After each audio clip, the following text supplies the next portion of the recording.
સ્થાનિક સ્વરાજની ચૂંટણીના પડઘમની તૈયારી શરૂ। વડિયા ગામે આમ આદમી પાર્ટીમાં ભાજપે પાડ્યું ગાબડું। 50થી વધુ યુવાનોએ ભાજપના ખેસ ધારણ કર્યા।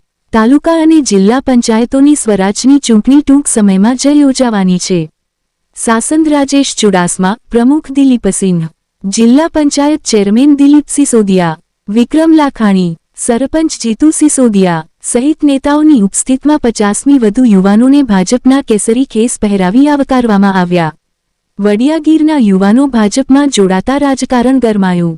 ચૂંટણી નજીક છે ત્યારે પક્ષ પલટા અને રીસામણા મનામણાના દોર ચાલુ થયો। ત્યારે હવે માળિયા હાટીના તાલુકામાં ભાજપ અને આમ આદમી પાર્ટીની સીધી લડાઈ જોવા મળશે।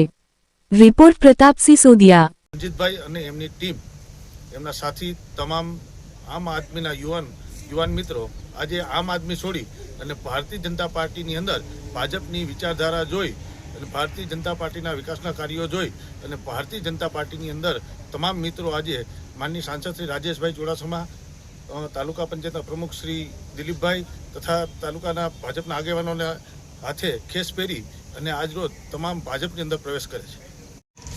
હું રણજીતસિંહ સિંધવ, ગામ વડિયા। આજે અમે આમ આદમી છોડી અને 50 કાર્યકરો સાથે બીજેપીમાં જોડાયા છીએ।